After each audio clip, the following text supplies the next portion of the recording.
So here's another one.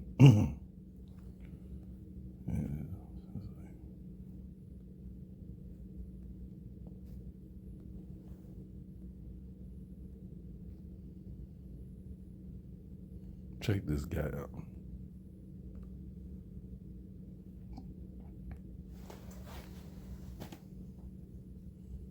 Horace King, sometimes Horace Godwin, September 8, 1807 to May 28, 1885, was an African-American architect, engineer, and bridge builder.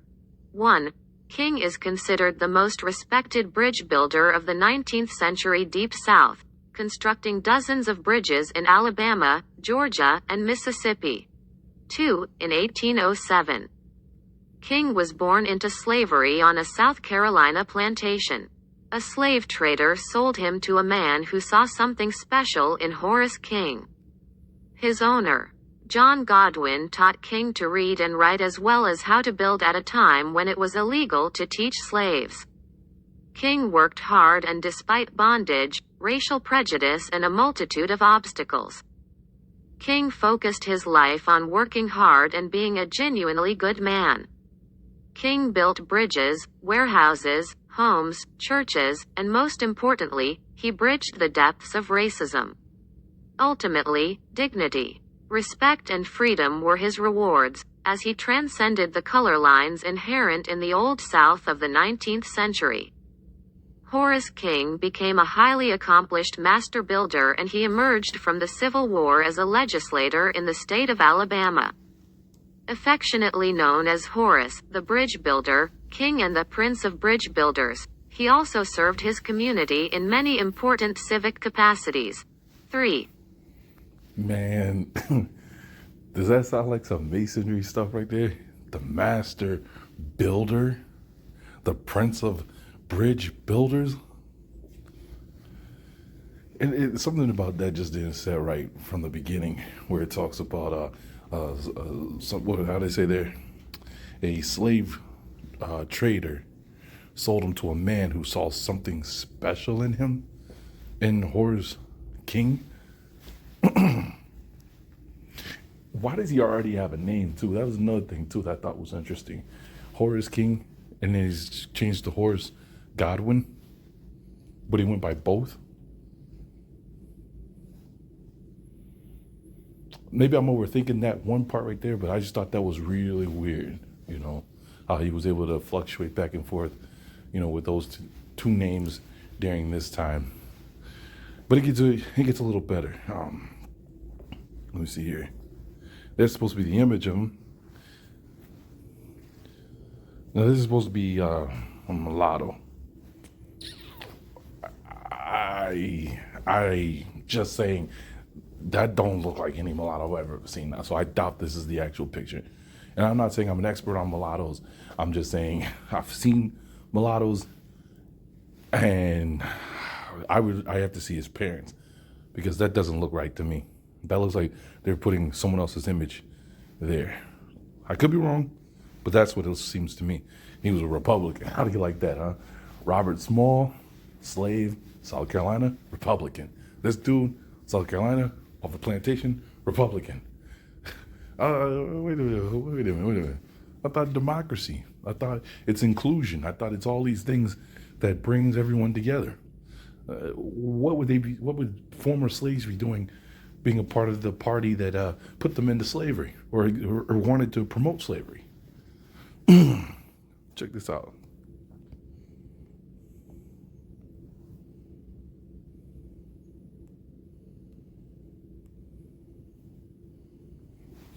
Horace King was born into slavery in 1807 in the Cheraw district of South Carolina, in present-day Chesterfield County.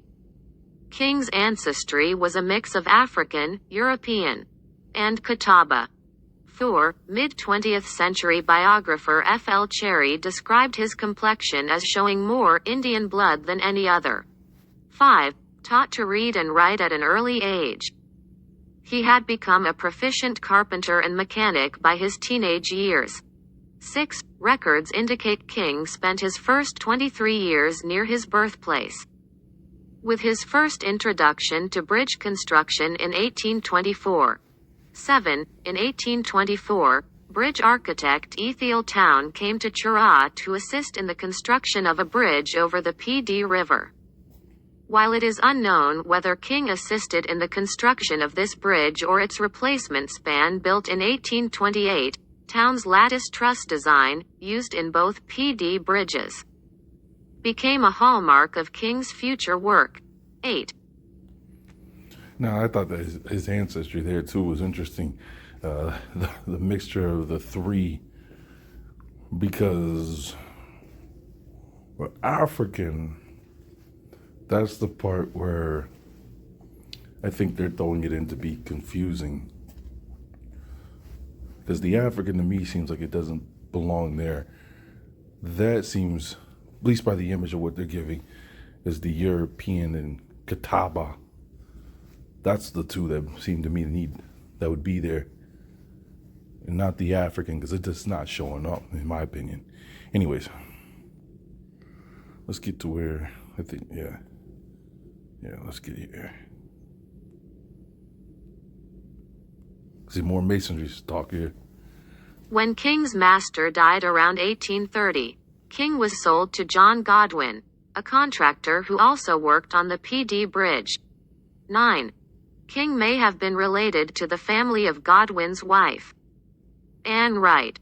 4. In 1832, Godwin received a contract to construct a 560-foot, 170 meters, bridge across the Chattahoochee River from Columbus, Georgia to Girard, Alabama, today Phoenix City. Initially living in Columbus, he moved to Girard in 1833, taking King with him. 10. The pair began many other construction projects, including house building. They built Godwin's house first, then King's. This was followed by many speculative houses, and the two men completed nearly every early house in Girard. The Columbus City Bridge was the first known to be built by King, who likely planned the construction of the bridge and managed the slave laborers who built the span. 11. Now I'm saying just all that right there is a mouthful, but think about that. What kind of slavery was going on where he was being brought along and taught, high skills and understanding that, look how much they're going to want to charge you today to learn this stuff. And this slave master who is married to this Anne Wright, Wright, however they pronounced it, and that this is how this child might be related to him. So what, his stepson? I'm just saying, this whole thing just doesn't sound right in the context and the backdrop of the images that they painted. This was the time that, this horrible atrocities were going on and the brutality, and you're telling me, this guy was just, he saw something special in him, so he picked him along and said, hey, let me teach you something that a lot of other people, we're not going to teach. We're not going to teach other people how to read to write. We're going to teach them these mathematical skills. We're just going to teach you this, though.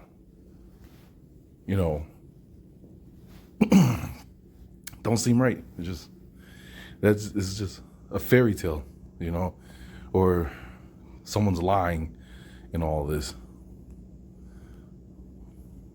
But who would lie about a master builder? Between the completion of the Columbus City Bridge in 1833 and the early 1840s, King and Godwin partnered on no fewer than 8 major construction projects throughout the South. The partners constructed some 40 cotton warehouses in Apalachicola, Florida in 1834. Scholars believe that Godwin sent King in the mid-1830s for study at Oberlin College in Ohio, the first college in the United States to admit African American students. The two men designed and built the courthouses of Muskogee County, Georgia and Russell County, Alabama from 1839 to 1841. And bridges in West Point, Georgia, 1838, Eufaula, Alabama, 1838 to 39, Florence, Georgia, 1840. They built a replacement for their Columbus City Bridge between Columbus and Girard in 1841. As the original had been destroyed during an 1838 flood. 12.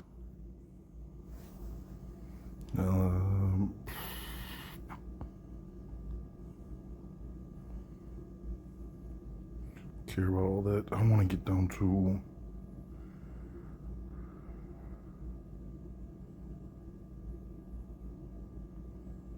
here we go. Now, a slave yourself and an African American man yourself, why would you turn around and do this? In the 1850s in Columbus, King purchased a slave who eventually became known as celebrated abolitionist J. Sella Martin. When King attempted to subdue Martin by flogging him, he was disappointed by the man's resistance. He quickly sold Martin to a slave trader. 18. So, slavery was awful. Slavery was bad. There was a brutal time. All this horror. You were born into slavery, but somehow you were treated special. And you turn around and you purchase a slave and you try to practice flogging. And when it doesn't go well, then you turn around and you sell them. What kind of slavery was this? Seriously, what kind of slavery was this? Let's look at, who is this?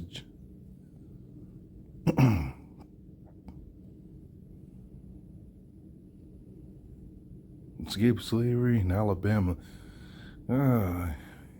Central in Boston, Massachusetts. American Civil War. We're going to read, we'll look into this guy. I think that's interesting. Born in New Orleans, sold the... I better stop. Oh, wait, another, what? Let's see there. A Republican, he became a political, another. You were enslaved. Would you leave the Republican Party and go to the Democratic Party? Oh, man, goodness. Oh, my goodness, man. It's like they're boy, but if you point this out that the Democratic Party was this way, fact checkers will say, oh, no, Democratic Parties had nothing to do with, brutality against blacks and, all that stuff there. If you just look it up, they already say that that's a lie about the whole thing with the Klan and them. Let's see here.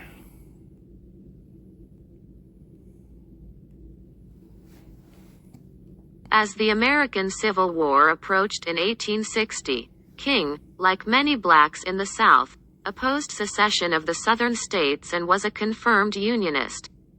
After the outbreak of hostilities, King attempted to continue his business as an architect and builder, constructing a factory and a mill in Coweta County, Georgia, and a bridge in Columbus, Georgia. While working on the Columbus Bridge, King was conscripted by Confederate authorities to build obstructions in the Apalachicola River. 200 miles, 320 kilometers, south of Columbus to prevent a naval attack on that city. After completing the obstructions on the Apalachicola, King was tasked to construct defenses on the Alabama River before returning to Columbus in 1863. There we go, 1863. Oh, it's the number 19, yeah. So, I don't know, I found this guy just to be interesting that he got to function and move about and just didn't, his story just doesn't add up to the typical slave narratives that we get, It was kind of laughable just reading this because it's like this flies in the face of everything they tell us. By this time, Columbus had become a major shipbuilding city for the Confederacy. King and his men were assigned to assist construction of naval vessels at the Columbus Iron Works and Navy Yard.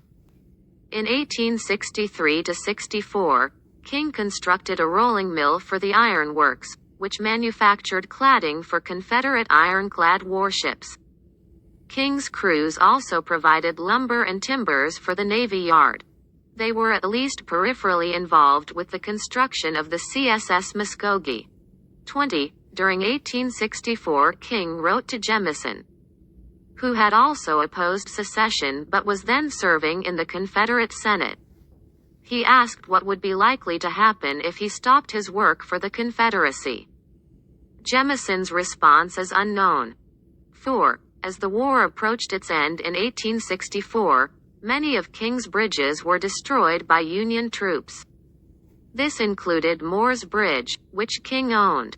Moore's Bridge was destroyed by Union cavalry in July 1864. Francis King died on October 1, 1864, at Girard, leaving King a widower with 5 surviving children to care for. Raiders under Union General James H. Wilson assaulted Columbus in April 1865, burning all of King's bridges in that city, including the one he had finished less than 2 years earlier. 21. King remarried in June 1865 to Sarah Jane Jones McManus. 4. Uh-oh. So he must have been a Moor, right? Because he had a bridge named Moore's Bridge that he owned. A slave owning a bridge named Moore's. There's your proof right there. He was a Moor. That's what it was. And this Moor was celebrated with Mason terms. The master bridge builder. The prince of bridge building. A slave who was freed. Oh, wait, we haven't read it how he was freed. But when he was freed, then he turned around and bought some slaves. This guy's incredible. During a time where you're not supposed to teach them how to read or write. But your slave master is going to foot the bill to send you up to Ohio to go to college. Like that, this guy's he lived an incredible life during a despicable time. And he was a Republican. How do you like that, huh? Let me see here. We'll get to the end of it.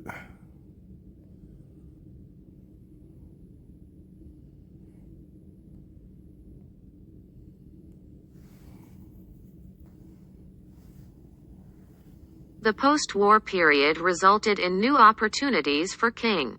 Within 6 months after the war's end, King and a partner had constructed a 32,000 square foot, 3,000 square meters, cotton warehouse in Columbus. And King had, for the 3rd time, rebuilt the original Columbus City Bridge. Over the next 3 years, King would construct 3 more bridges across the Chattahoochee, in Columbus, and 2 at West Point, Georgia, plus 2 large factories, and the Lee County, Alabama courthouse. 22. When the Reconstruction Acts were implemented in 1867, King became a registrar for voters in Russell County, Alabama. Later that year, he attempted to establish a colony of freedmen in Georgia. While that plan was unsuccessful, King was elected to the Alabama House of Representatives in 1868 as a Republican representing Russell County. Busy in his construction business in Columbus, King did not take his seat for more than a year. In November 1869, King remained a reluctant legislator, voting 78% of the time and proposing only 3 bills, none of which became law. King was re-elected in 1870. Proposing no bills in the 1870-71 session and only 5 in the 1871-72 session, one of which, a prohibition on the sale of alcohol in Hurtsboro, Alabama, became law. King did not seek re-election in 1872. 23. Wait, so his time in office, he did nothing to help free the slaves? I mean, they had this whole piece up there, didn't they? Just say he tried to put together a way to, what was it called there? King's plan was unsuccessful. He tried to, he attempted to establish a colony of freemen in Georgia. So when he was elected as a Republican representative, why didn't he pass a bill or draft a bill, something to help freedom. Instead, he worried about alcohol sales. Alcohol sales. This man with this incredible story, right? It's unbelievable fairy tale. This should be a movie story, right? And you're worried about alcohol sales? Does this leave you scratching your head like, like, who believes this? This mulatto man. I'm sorry. Oh, it's oh man. Let's see. I don't want to get into all that. All right. Well, we'll finish it off because it's at the end there, but this is one incredible dude. At least his story is.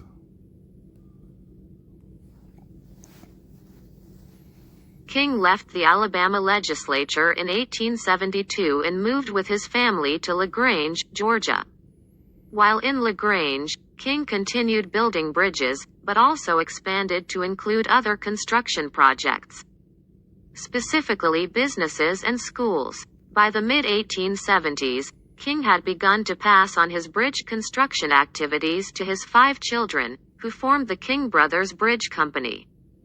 King's health began failing in the 1880s, and he died on May 28, 1885, in LaGrange. 24. King received laudatory obituaries in each of Georgia's major newspapers, a rarity for African Americans in the 1880s South. He was posthumously inducted into the Alabama Engineers Hall of Fame at the University of Alabama. The award was accepted on his behalf by his great-grandson, Horace H. King, Jr., 25. He was remembered both for his engineering skill and for his character.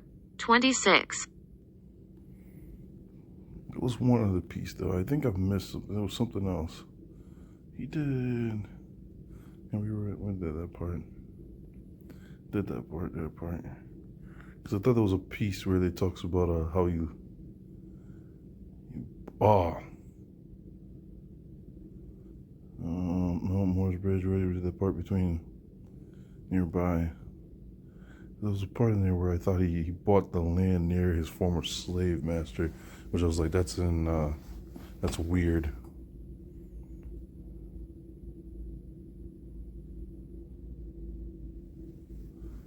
Yeah, I think it's right there.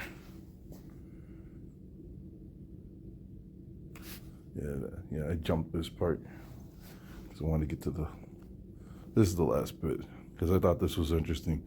If it's the part I think it is, like there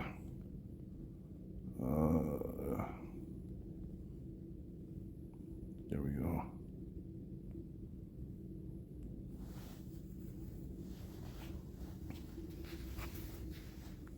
Despite his enslavement, King was allowed to keep a significant income from his work.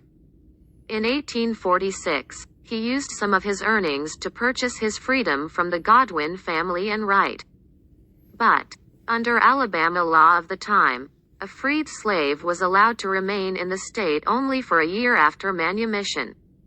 Jemison, who served in the Alabama State Senate, arranged for the state legislature to pass a special law giving King his freedom and exempting him from the manumission law. In 1852, King used his freedom to purchase land near his former master. 15. When Godwin died in 1859, King had a monument erected over his grave.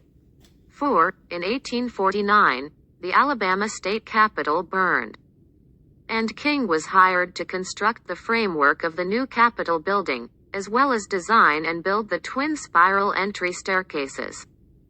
King used his knowledge of bridge building to cantilever the stairs' support beams so that the staircases appeared to float, without any central support. 16. Around 1855, King formed a partnership with 2 other men to construct a bridge, known as Moore's Bridge, over the Chattahoochee between Newnan and Carrollton, Georgia, near Whitesburg. Instead of collecting a fee for his work, King took stock instead, gaining a 1/3 interest in the bridge. King moved his wife and children to the area near the bridge about 1858. Although he continued to commute between it and their other home in Alabama. Francis King and their children collected the bridge tolls and farmed at Moore's Bridge. 4. The earnings from Moore's Bridge generated a steady income for King and his family. He also continued to design and construct major bridge projects through the remainder of the 1850s, including a major bridge in Milledgeville, Georgia and a second Chattahoochee crossing at Columbus, Georgia. 17. Well, that was the part there. I wanted to see, I haven't found it, but I wanted to see what this law was. That this is a law that exempt him after his manumission, allowing him to stay. Because I think it would be interesting reading, and what about it was different that allowed him to have this exemption. Because it kind of reminds me of there's a, what's it called? And it's in the UK law books. The UK, Canada, and Australia have this one that I've seen Native Americans use, and it's what's it called? The unlawful excuse, right? Where it allows them to use this.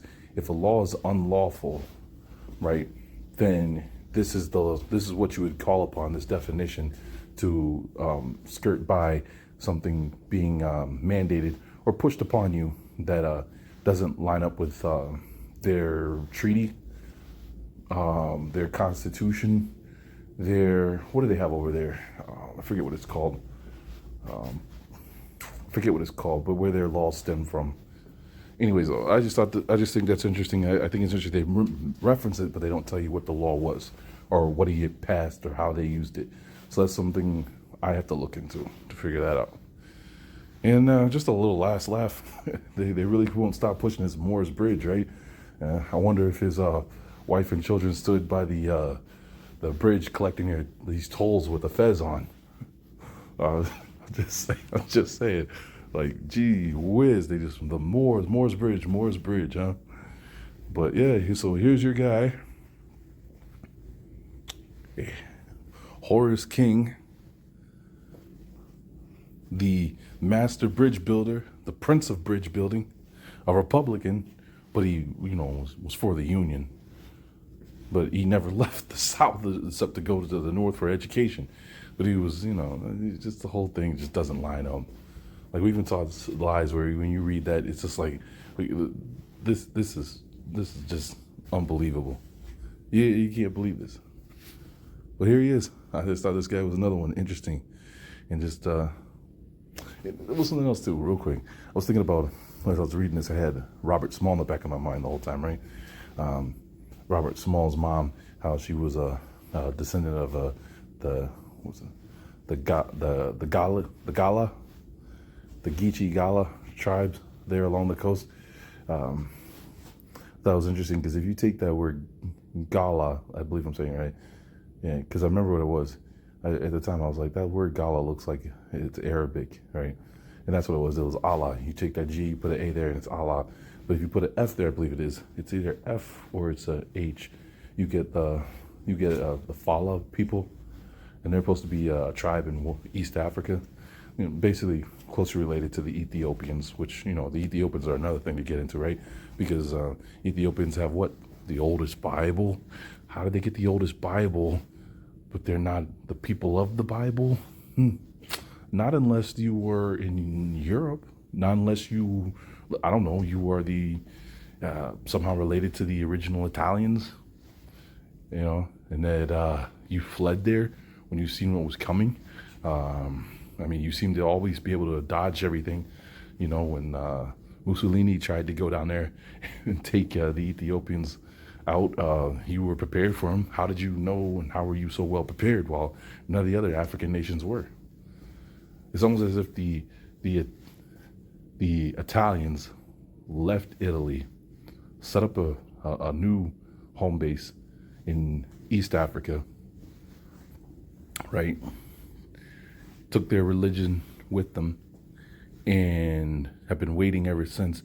And, it's crazy, right? Because if you think about them, when you read the Georgia Guidestones and you read the 8 nations, the 8 languages that are written there, that are all part of the whole plan in the genocide and everything, Ethiopian is one of the languages that is written there. So the Ethiopians are in on the Illuminati plan. Didn't say Nigerian, didn't say Benin, Togo, whatever. It's Ethiopian. And then you look at how the Ethiopian president's being praised for what he's done, in their whole endeavor with this whole, plot for the last 2 years. How the world leaders are praising him. Anyways, I was thinking about that, right? His mother was like, I want him to see what goes on with the people in the field, the whoopings, the floggings. So they put that rebellious spirit in him. When he sees it and he sees how bad it is, he sees that and he's like, hey, don't pamper me. I want to be with the people, right? But then his mother, when she sees that he's now rebellious, she asks the slave owner, who they say might be the father, which I'm starting to think he is just by his behavior. She asked him to send him away because he kept getting arrested. She was afraid he was going to get killed. And I'm like, what slave owner would do that? Would even listen to the worries of a mother, for no, if he's serving here in the house, like what benefit is he away, So I started thinking about it. I bet you Mr. McKee, her slave owner, was a melanated man, and that probably was their son. And that's how I look. I was starting to think this probably was their son. And that's the behavior of that. Because this guy right here, when they say he might have been related to that Ann White, I'm thinking that's probably one of her children. And the reason this guy got all that special treatment is that this man probably loved his wife, and he's seen how much she cared for her son. And as a stepson, he took him under his wing then. That's what I think is really going on.